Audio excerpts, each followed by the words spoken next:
Hello everyone, welcome back to my YouTube channel. इस channel पर हमने स्टार्ट की थी DSSB TGT नेचुरल साइंस की केमिस्ट्री सीरीज़, जिसमें ऑलरेडी हम केमिस्ट्री का सिलेबस कवर कर चुके हैं और इसके साथ ही हमने कुछ प्रैक्टिस सेट भी कवर कर लिए थे। फिर हमने स्टार्ट की है इसमें PYQ सीरीज़, जिसमें हमने जो 2018 में पेपर हुआ था उसको सॉल्व कर लिया है, तो उसका लिंक आपको डिस्क्रिप्शन बॉक्स में मिल जाएगा, वो आप जाकर देख लेना। इसके अलावा जो 2021 में पेपर हुआ था फीमेल शिफ्ट में, वो सारे हम कवर कर चुके हैं, उसका लिंक भी आपको मिल जाएगा डिस्क्रिप्शन बॉक्स में, तो आप वो भी जाकर देख सकते हैं। इसके साथ हमने स्टार्ट किया है 2021 में जो एग्ज़ाम हुए थे मेल शिफ्ट में, उसमें से भी हम जो 2 शिफ्ट में एग्ज़ाम हुए थे उनको कवर कर चुके हैं। अभी हम मेल शिफ्ट 3rd वाला एग्ज़ाम कवर करने जा रहे हैं, जिसमें हम ऑलरेडी एक पार्ट कवर कर चुके हैं। आज हम इसका 2nd पार्ट देखेंगे। So let's get started. देखो, फर्स्ट क्वेश्चन है यहाँ पर, विच one of the following state consist a super energetic and super excited particle, plasma state और Bose-Einstein condensate। यहाँ आपको बताना है इसमें कौन सा करेक्ट ऑप्शन है। हमसे पूछा है कि वो कौन सी स्टेट है जिसके अंदर सुपर एनर्जेटिक और सुपर एक्साइटेड पार्टिकल्स होते हैं, और यहाँ 2 दिया है, प्लाज्मा स्टेट और बोस-आइंस्टाइन। देखो, ये है स्टेट्स ऑफ मैटर यूनिट से क्वेश्चन। तो देखो, हमारे पास है स्टेट्स ऑफ मैटर। अब स्टेट्स ऑफ मैटर में सबको पता है कितने स्टेट्स होते हैं। देखो, ये तो सबको पता है कौन कौन से स्टेट होते हैं। एक होता है सॉलिड, एक होता है लिक्विड, 3rd होता है गैस। इसके अलावा इन तीनों के अलावा 2 स्टेट और होते हैं, ये हो गए 1st, 2nd, 3rd। इसके अलावा भी एक और स्टेट होता है जिसका नाम है प्लाज्मा। तो हमारे पास जो 4th स्टेट है वो होता है प्लाज्मा, और जो हमारे पास 5th स्टेट है वो होता है बोस-आइंस्टाइन कंडेंसेट, राइट। तो हमारे पास ये 5 स्टेट होती हैं, ठीक है। अब हमसे ये कहा है कि वो कौन सी स्टेट है, वो कौन सी स्टेट है जिसके अंदर सुपर एनर्जेटिक और सुपर एक्साइटेड पार्टिकल्स होते हैं। तो देखो, सॉलिड स्टेट सबको पता है डेफिनेट शेप और डेफिनेट वॉल्यूम होता है। Liquid not definite shape but definite volume होता है। गैसेस नाइदर डेफिनेट शेप और नॉर डेफिनेट वॉल्यूम।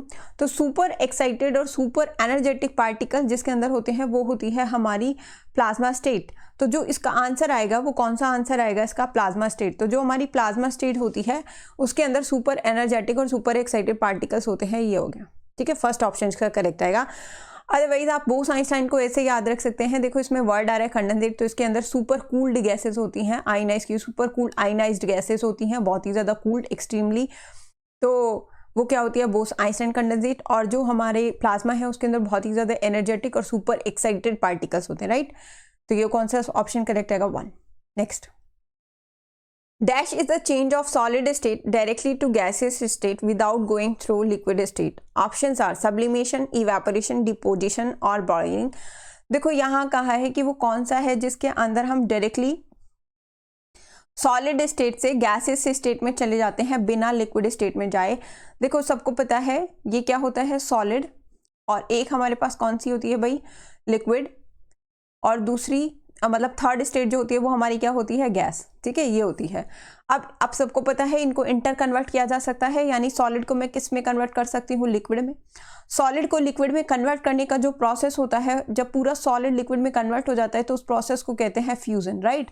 ऐसे ही अगर हम लिक्विड को डायरेक्टली गैस में कन्वर्ट करते हैं तो ये पूरा प्रोसेस होता है वेपोराइजेशन। तो जब हम लिक्विड को गैस में कन्वर्ट करते हैं तो इस प्रोसेस को क्या कहते हैं, वेपोराइजेशन, करेक्ट। फिर जब हम वापस गैस को लिक्विड में कन्वर्ट करते हैं तो इस प्रोसेस को हम क्या कहते हैं, कंडेंसेशन। तो ये वाला प्रोसेस क्या होता है, कंडेंसेशन। और जब हम कंप्लीटली लिक्विड को सॉलिड में कन्वर्ट करते हैं तो इस प्रोसेस को हम कहते हैं सॉलिडिफिकेशन, ठीक है। ये प्रोसेस क्या होती है हमारी, ये होती है सॉलिडिफिकेशन। ये आपको याद रखना है। और आपको ये भी पता होना चाहिए, जब हम सॉलिड से इधर जा रहे हैं यानी लिक्विड की तरफ, तो हमें इस साइड पे जाने में टेम्परेचर इंक्रीज करना पड़ता है। तो जब हम टेम्परेचर इंक्रीज करेंगे यानी टेम्परेचर हम बढ़ाएंगे, हीटिंग करेंगे, तो हम सॉलिड से लिक्विड और लिक्विड से गैस में कन्वर्ट हो जाएंगे। बट अगर हम वापस आना चाहते हैं गैस से लिक्विड और लिक्विड से सॉलिड, तो हमें टेम्परेचर डिक्रीज करना पड़ता है। यानी वापस आते हुए जब हम टेम्परेचर डिक्रीज करेंगे यानी इन्हें कूल करेंगे तो गैस लिक्विड में और लिक्विड सॉलिड में कन्वर्ट हो जाएगा। अब यहाँ कहा है कि अगर हम लिक्विड में जाए ही ना बीच वाली स्टेट में और डायरेक्टली सॉलिड से हम किस में चले जाएं, गैस में, तो इस प्रोसेस को क्या कहेंगे। देखो, सॉलिड से डायरेक्टली गैस में भी जा सकते हैं, और सॉलिड से डायरेक्टली गैस में जाने का जो प्रोसेस होता है उसे कहते हैं सब्लिमेशन। क्या कहते हैं उसे, सब्लिमेशन। तो ये क्या होगा, ये होगा हमारा सब्लिमेशन। तो इसका करेक्ट ऑप्शन क्या आएगा, ऑप्शन ए, ये क्या हो जाएगा, सब्लिमेशन, करेक्ट। अच्छा, ऐसे ही हम गैस से वापस लिक्विड में भी, सॉलिड में भी आ सकते हैं। तो अगर डायरेक्टली हम गैस से सॉलिड में वापस आते हैं तो इस प्रोसेस को हम कहते हैं डिपोजिशन। तो अगर हम डायरेक्टली गैस से कहाँ आते हैं, सॉलिड में, what is this process is called, this process is called deposition. Clear. तो इस प्रोसेस को हम क्या कहते हैं, इस प्रोसेस को हम कहते हैं डिपोजिशन। तो ये भी बता दिया मैंने। फिर उसके बाद यहाँ पर एक वर्ड दे रखा है इवेपोरेशन और एक क्या दे रखा है, बॉइलिंग। देखो इवेपोरेशन और बॉइलिंग में क्या डिफरेंस है, ये भी आपको याद रखना है। एक यहाँ पे क्या दिया है मुझे, इवेपोरेशन, ठीक है, और एक मुझे क्या दिया है यहाँ पर, बॉइलिंग।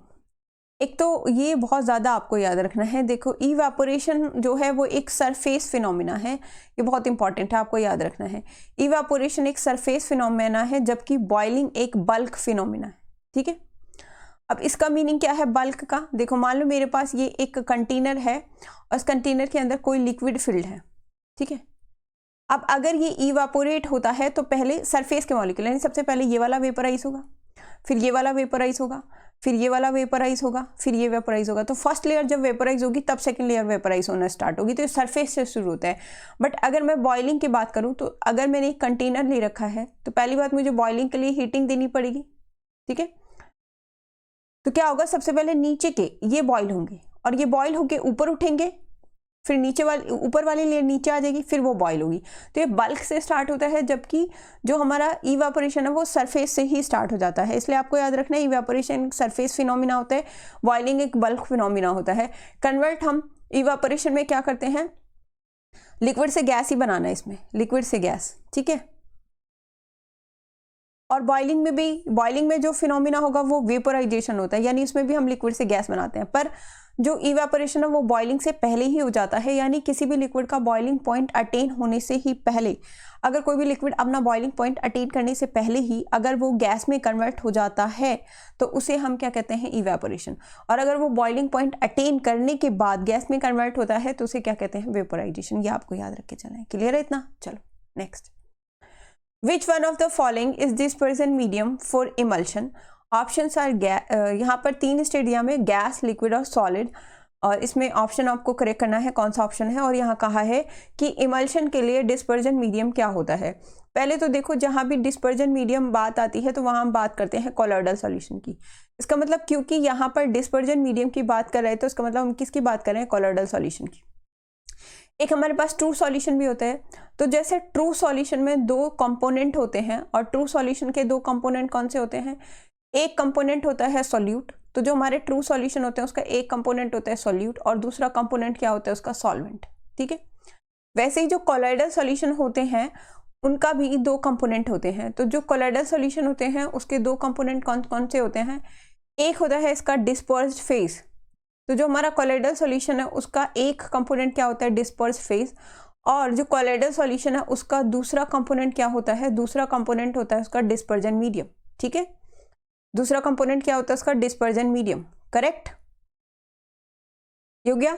अच्छा, इसके बाद देखो, इसके बाद और आपको क्या ध्यान रखना है, जैसे ट्रू सॉल्यूशन में सॉल्यूट होता है ना, वैसे ही कोलॉइडल सॉल्यूशन में डिस्पर्स्ड फेज होता है, और जैसे ट्रू सॉल्यूशन में सॉल्वेंट होता है वैसे ही डिस्पर्जन मीडियम होता है, यानी हम डिस्पर्स्ड फेज को डिस्पर्जन मीडियम में मिक्स करते हैं। अब यहाँ कहा है कि डिस्पर्जन मीडियम क्या होगा अगर हम इमल्शन की बात कर रहे हैं। तो अगर डिस्पर्जन मीडियम हमारा लिक्विड है और डिस्पर्स फेज भी लिक्विड है, अगर ये दोनों लिक्विड लिक्विड होते हैं तो जो कोलॉइडल सॉल्यूशन बनेगा उसे कहते हैं इमल्शन। तो दोनों अगर लिक्विड लिक्विड होते हैं उनसे जो कोलॉइडल सॉल्यूशन बनता है उसे हम क्या कहते हैं, इमल्शन। उसका सबसे अच्छा एग्जांपल है मिल्क, राइट। तो ये आपको थोड़ा याद रखना है, यानी जब दोनों लिक्विड होते हैं उस वक्त जो हमारा कोलॉइडल सॉल्यूशन बनेगा वो क्या होगा, इमल्शन, ठीक है। अब हमसे सिर्फ डिस्पर्जन मीडियम की बात की है, यानी अगर हम बात करें कि डिस्पर्जिंग मीडियम इमल्शन के लिए क्या होता है तो क्या होता है भाई, लिक्विड। तो कौन सा करेक्ट आएगा यहाँ पर, 2, यानी option B is correct, only 2, correct. चलो next. Calculate the number of moles present in 120 gram of mg। ठीक है, देखो यहाँ पर 120 ग्राम दिया है, इसका मतलब ये हमें क्या दिया है, गिवन मास। तो अगर ये मुझे दे रखा है इसका मतलब ये क्या हो गया, गिवन मास। तो देखो नंबर ऑफ मोल्स अगर हमें यहाँ मास से निकालने हैं तो नंबर ऑफ मोल्स निकालने का एक फॉर्मूला होता है और वो आपको ध्यान रखना है। अगर हमें कभी भी मास गिवन है तो उससे हम नंबर ऑफ मोल्स कैसे निकाल सकते हैं, उसके लिए हमारे पास फॉर्मूला होता है given mass divided by molar मास, यानी जो भी मास आपको दिया हुआ है उसे आप उस एलिमेंट के मोलर मास से डिवाइड कर दें तो आपके नंबर ऑफ मोल्स कैलकुलेट हो जाएंगे। What is the number of moles? Number of moles is given mass divided by molar mass, correct.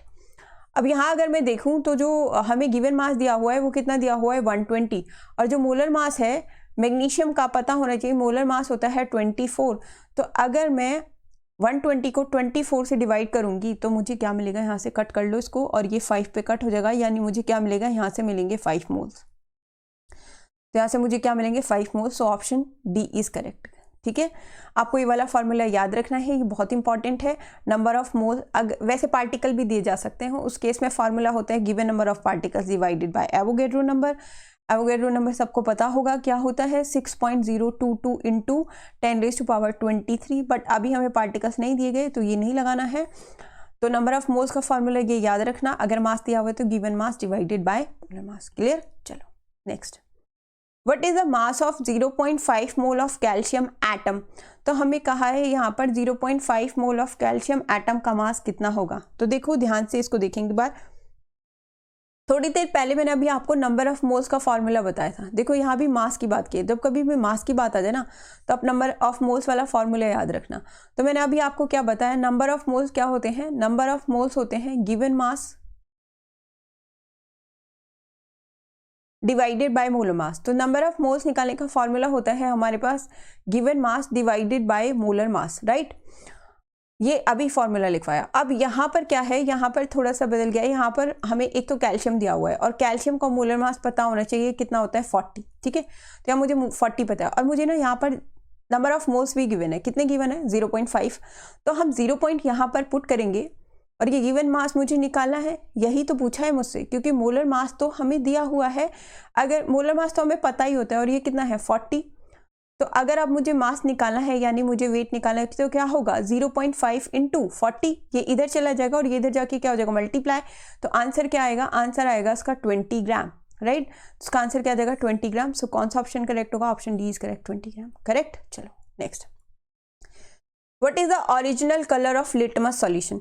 यहाँ लिटमस सॉल्यूशन का ओरिजिनल कलर पूछा है and the options are option A blue, option B pink, option C purple and option D red.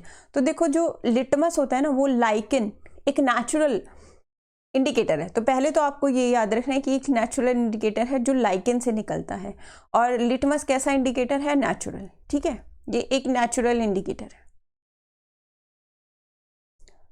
तो जो इसका original colour होता है, original colour वो आपको याद रखना है। कैसा होता है इसका ओरिजिनल कलर, पर्पल।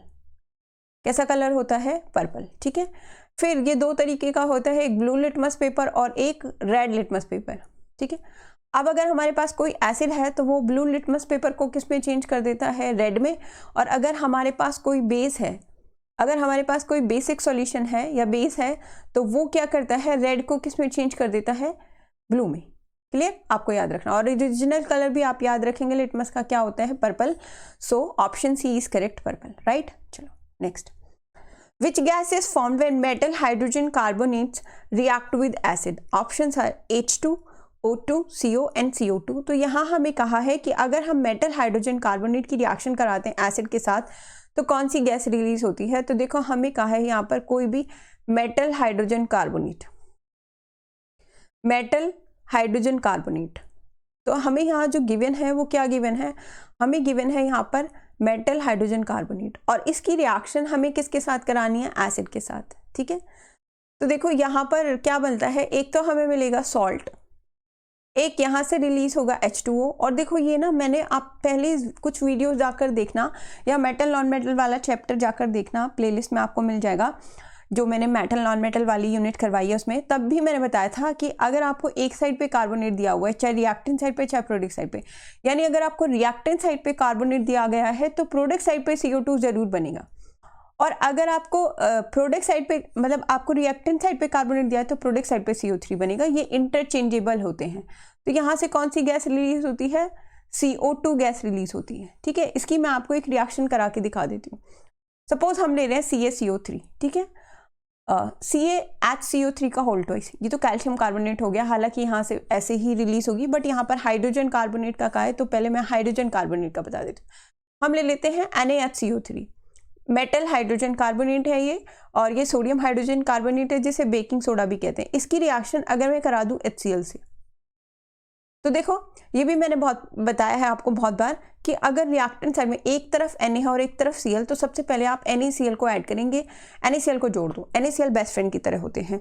दूसरी चीज़ आपको ये बहुत ज़्यादा याद रखनी है कि अगर आपके पास कार्बोनेट है, अगर आपके पास कार्बोनेट है रिएक्टेंट साइड पर, तो 101% प्रोडक्ट में CO2 आएगा ही आएगा, और अगर आपके पास रिएक्टेंट साइड पे CO2 होता तो प्रोडक्ट पे CO3 आ जाता। यानी अगर यहाँ CO3 है ना, कुछ भी किसी भी मेटल का कोई भी इसके आगे है, तो इधर CO2 आएगा ही आएगा, और अगर इधर CO2 है, इधर CO2 है, तो इधर फिर CO3 आएगा ही आएगा। तो ये चीज़ आपको याद रखनी, दोनों इंटर कन्वर्टेबल होते हैं, ठीक है, ऐसे रिएक्शंस को याद कर सकते हैं। फिर ये H और एक बच जाएगा जो क्या बना लेंगे H2O। तो यहाँ से मुझे पता चल गया कौन सी गैस रिलीज हो रही है, CO2, कार्बन डाइऑक्साइड, ठीक है। और CO2 का डिटेक्शन टेस्ट भी आप याद रखेंगे, लाइम वाटर को मिल्की करती है। CO2 का डिटेक्शन टेस्ट क्या होता है, ये लाइम वाटर को क्या कर देती है, मिल्की, ठीक है। अब लाइम वाटर क्या होता है, देखो इसकी भी मैं आपको एक बार रिएक्शन बता देती हूँ, ये थोड़ा सा देख लो, ये इंपॉर्टेंट है। यहाँ से ये तो पता चल गया कौन सी गैस रिलीज हुई है, CO2। अब CO2 का डिटेक्शन टेस्ट मैंने क्या बताया, लाइम वाटर को क्या कर देती है, मिल्की। लाइम वाटर होता है CaOH होल ट्वाइस, ठीक है, ये क्या होता है हमारा लाइम वाटर। अब जैसे ही इसके अंदर हम क्या पास करेंगे, CO2, यानी मुझे चेक करना है जो गैस रिलीज हुई है वो CO2 है या नहीं, तो इसके अंदर CO2 पास करेंगे। CO2 पास कराते ही ये जो लाइम वाटर है कैसा हो जाएगा, मिल्की, कैसा हो जाएगा, ये मिल्की। अब ये मिल्की क्यों होता है, अभी तो बताया मैंने, यहाँ पर क्या आ गया, CO2, इसका मतलब प्रोडक्ट में क्या बनेगा, CaCO3 तो जरूर बनेगा, साथ में यहाँ से H2O निकल जाएगा। अब ये जो CaCO3 बनता है, इसकी बनती है वाइट PPT, जिसके कारण जो मिल्की वाटर है वो हमें कैसा दिखाई देता है, मिल्की दिखाई देता है, क्लियर। तो ये जो लाइम वाटर है ये हमें कैसा दिखाई देता है, मिल्की, किसकी वजह से, due to the formation of calcium carbonate. ये है CO2 का डिटेक्शन टेस्ट, क्लियर, ये बता दिया मैंने। नेक्स्ट है what is the pH of the mouth when tooth decay starts. Options are, option A lower than 6, option B lower than 5.5 and option C lower than 5, option D lower than 4.8। तो हमें कहा है कि जब tooth decay start होता है उस वक्त pH ऑफ माउथ कितनी होती है। तो आपको याद रखना है कि जब भी टूथ डिके स्टार्ट होता है उस वक्त जो pH है माउथ की वो लोअर देन 5.5 होती है। तो इसका राइट आंसर कौन सा आएगा, 5.5। यानी जब हमारे माउथ की pH 5.5 से कम हो जाती है तब टूथ डिके स्टार्ट हो जाता है। टूथ डिके में जो होता है टूथ एनेमल, और टूथ एनेमल हार्डेस्ट सब्सटेंस होता है। ये जो एनेमल है ये कैल्शियम हाइड्रोक्साइड का बना हुआ होता है, सॉरी कैल्शियम फॉस्फेट का बना हुआ होता है। तो किसका बना हुआ होता है, कैल्शियम फॉस्फेट का, जिसे कहते हैं हाइड्रोक्सी एपेटाइट। तो इसे हम क्या कहते हैं, हाइड्रोक्सी एपेटाइट, ठीक है। और ये बहुत ही ज्यादा हार्डेस्ट सब्सटेंस होता है। और जो कैल्शियम फॉस्फेट होता है उसका फॉर्मूला क्या होता है, Ca3PO4 होल ट्वाइस। ये बहुत ही ज़्यादा हार्डेस्ट सब्सटेंस होता है। ये होता है हार्डेस्ट सब्सटेंस, यानी अगर हमारी बॉडी में सबसे ज़्यादा हार्डेस्ट सब्सटेंस है तो वो यही है। अब क्या होता है, अगर हमारे माउथ की pH 5.5 से कम हो जाती है तो ये भी डिजॉल्व होना शुरू हो जाता है, यानी ये कॉरोड होना शुरू कर देता है और उस वक्त हमारा टूथ डिके स्टार्ट हो जाता है। तो आपको pH याद रखनी है 5.5। और ये भी आपको याद रखना है इनेबल बना होता है कैल्शियम फॉस्फेट का, यानी हाइड्रोक्सी एपेटाइट का, राइट। चलो next, Dash are the water molecules present in one formula unit of washing soda. Options are 5, option B 10, option C 2 and option D 6। तो देखो इसके लिए आपको सबसे ज़्यादा वॉशिंग सोडा का फार्मूला पता होना चाहिए। वॉशिंग सोडा का फार्मूला होता है Na2CO3.10H2O।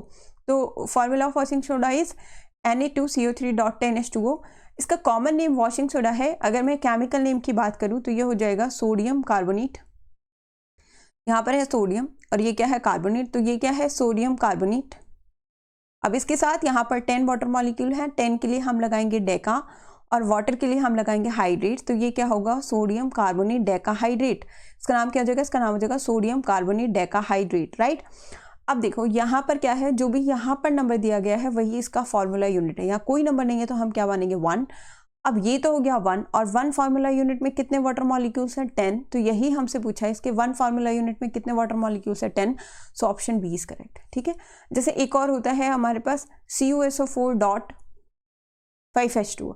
तो अब अगर मैं आपसे ये पूछूं इसके 1 फार्मूला यूनिट में कितने वाटर मॉलिक्यूल्स हैं, तो वो आपको पता चाहिए कितने हैं 5। अच्छा, एक और होता है कैल्शियम सल्फेट हेमीहाइड्रेट, जिसे हम POP कहते हैं, हाफ H2। तो अब अगर आपसे पूछा जाए इसके 1 मॉलिक्यूल में कितना है, तो कितना बताएंगे, हाफ। तो आपको थोड़ा सा याद रखना है कि हाफ मॉलिक्यूल एग्जिस्ट ही नहीं करता। तो इसका मतलब क्या है, इसका मतलब है इसको हम ऐसे भी रख सकते हैं कि 2CaSO4.1H2O, और 1 को मैं लिख नहीं रही तो ये H2O लिख दिया।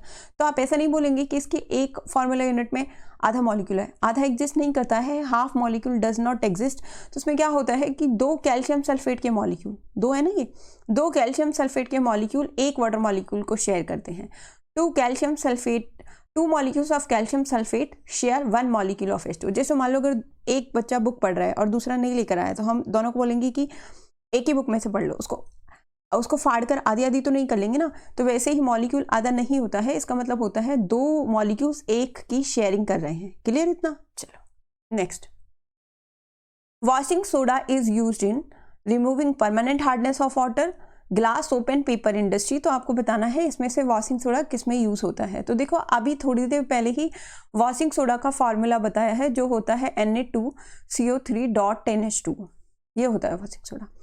अब यहाँ का ये किस लिए यूज होता है, परमानेंट हार्डनेस को दूर करने के लिए, ग्लास, सोप और पेपर इंडस्ट्री में। तो देखो भाई ये दोनों में यूज होता है, तो इसका ऑप्शन सी करेक्ट आ जाएगा, बोथ 1 and 2। एक और चीज जो आपको मैं यहाँ बात याद रखनी है, वो ये याद रखनी है, देखो वाटर की हार्डनेस की बात हुई है यहाँ पर, और हार्डनेस ऑफ वाटर से कई सारे क्वेश्चन आए हुए हैं, ऑलमोस्ट हर PYQ में एक क्वेश्चन आया हुआ है, तो आप इसको अच्छे से करके जाना।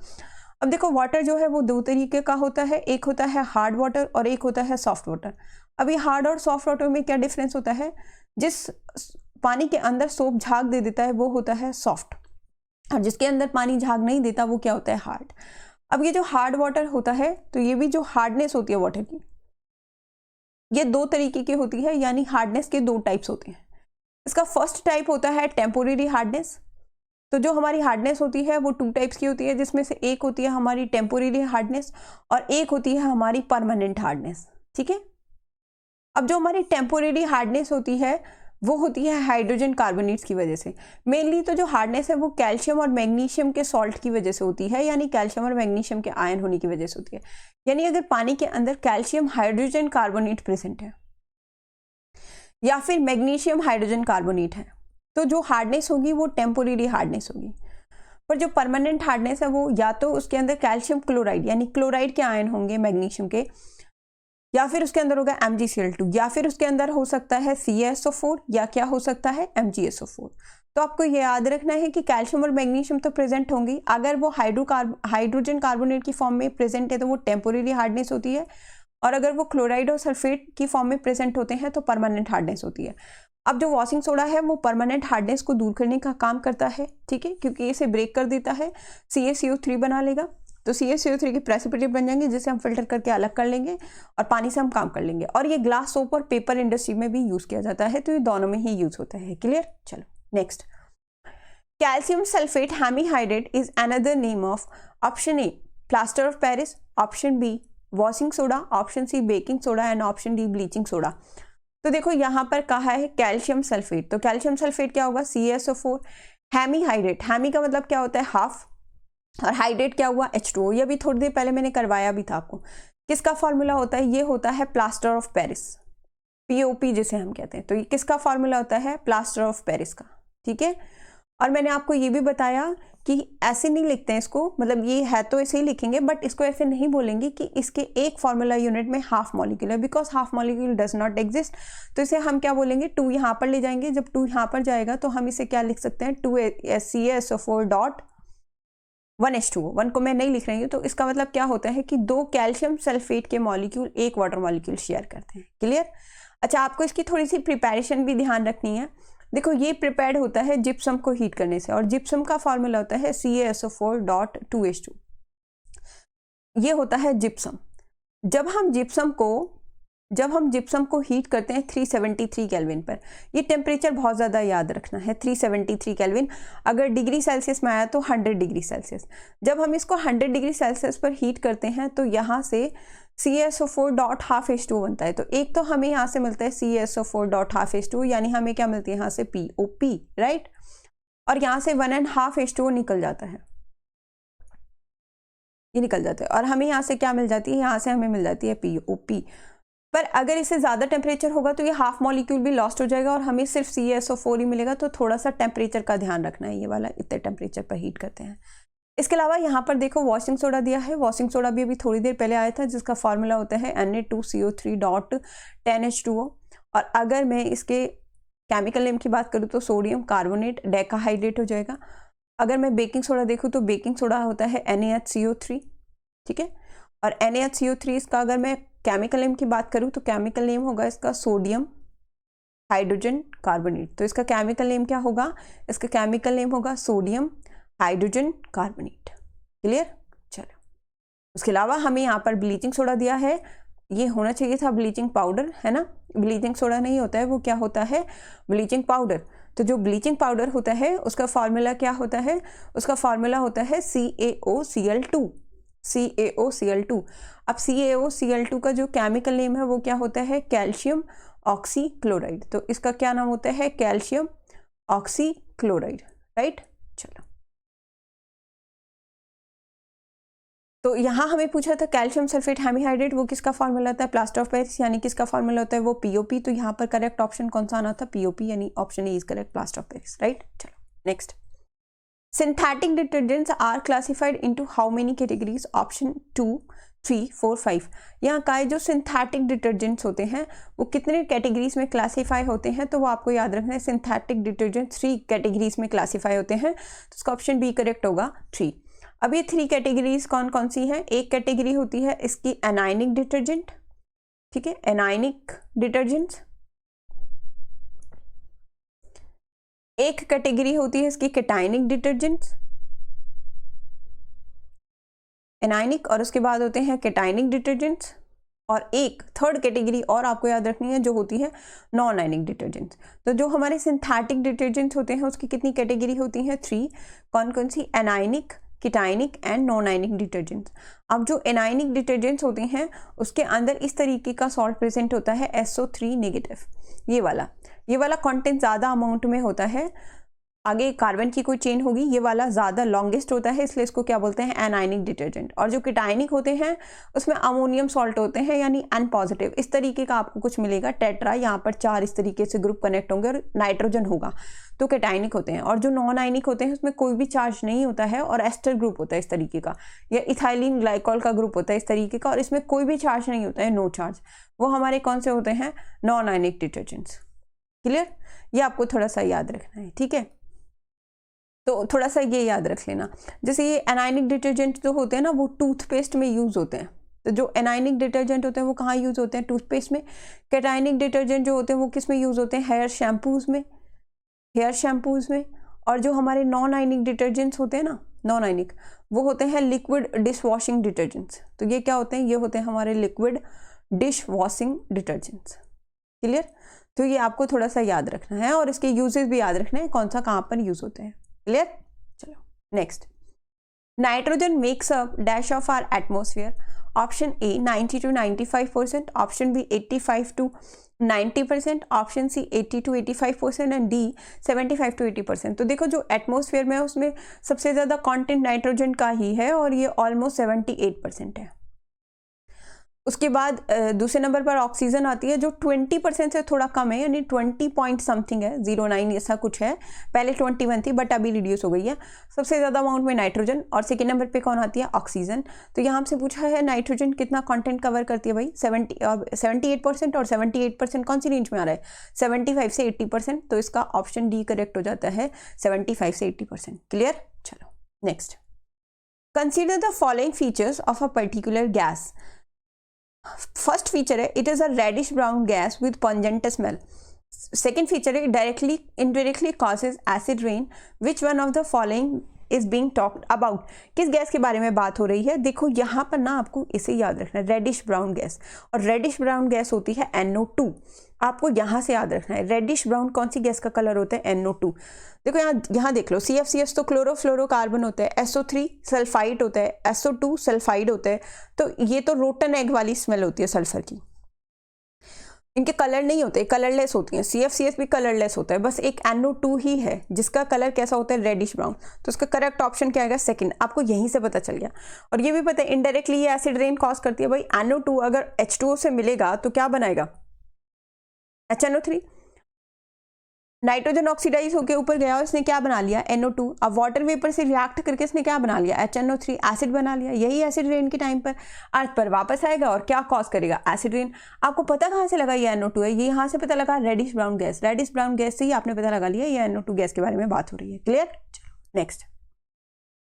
Which of the following statement is incorrect? आपको बताना है इसमें से कौन सा इनकरेक्ट स्टेटमेंट है। In coastal areas the direction of wind changes from day to night, ये करेक्ट है। विंड की डायरेक्शन चेंज होती है डे से नाइट में।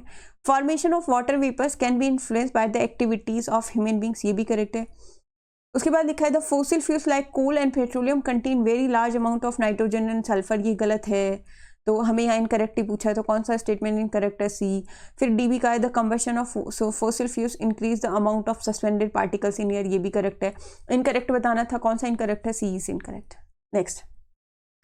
Which of the following organism can fix atmospheric nitrogen? A few virus, a few bacteria, a few fungi, a few algae। इसमें कहा है एटमॉस्फेरिक नाइट्रोजन को फिक्स कौन करते हैं? नाइट्रोजन फिक्सेशन कौन करता है भाई? वायरस, बैक्टीरिया, फंगी और एल्गी। सबको पता होना चाहिए। एक बैक्टीरिया का नाम तो सब जानते होंगे जिसका नाम क्या है? राइजोबियम। राइजोबियम बैक्टीरिया फिक्स करता है ना नाइट्रोजन को। तो एटमॉस्फेरिक नाइट्रोजन को कौन फिक्स करता है? Rhizobium bacteria. तो option B is correct, a few bacteria. Correct. चलो next. For what purpose do many marine animals generally use the dissolved carbonates in sea water? तो बहुत सारे मरीन एनिमल्स जो हैं वो डिसॉल्व कार्बोनेट्स को यूज़ करते हैं सी वाटर में। और क्यों यूज़ करते हैं वो डिसॉल्व कार्बोनेट्स को? कार्बोनेट मतलब CO3 की बात हो रही है। जनरली ये CaCO3 की बात करें। अब कोई भी मरीन एनिमल CaCO3 क्यों यूज़ करेगा भाई? ऑप्शन देखो, रेस्पायरेशन के लिए नहीं, रेस्पायरेशन के लिए तो O2 चाहिए। फॉर अंडर वाटर फोटोसिंथेसिस, ये भी गलत है, इसके लिए तो CO2 चाहिए। टू मेक देयर सेल्स, ये सही है, क्योंकि जो मरीन एनिमल्स हैं उनके जो ऊपर का शेल होता है वो किसका बना होता है? कैल्शियम कार्बोनेट का बना होता है। तो option C is correct, to make their cell. For digestion of food, ये भी नहीं है, तो इसका सी ऑप्शन करेक्ट हो जाता है, to make their cells. Right. चलो next. Which of the following is considered to be the purest form of natural water or distilled water free from impurities? Option A rain water, option B spring water, option C well water, option D river water. तो इसमें कहा है natural water की purest form किसको consider किया जाता है भाई? नेचुरल वाटर की जो प्योरेस्ट फॉर्म है वो रेन वाटर को माना गया है। So option A is correct. Clear. तो जो फीमेल शिफ्ट 3 में 2021 में जो 2021 में मेल शिफ्ट में जो पेपर हुआ था उसको भी आज हमने कंप्लीट कर लिया, जिसको हमने 2 पार्ट में कवर किया है। आई होप आपको सभी क्वेश्चन समझ आए होंगे और पसंद आए होंगे। फिर भी अगर कोई भी डाउट हो तो आप उसे मुझे कमेंट सेक्शन में पूछ सकते हैं। प्लीज़ मेरे चैनल को लाइक करें, शेयर करें, सब्सक्राइब करें। Thank you so much for watching.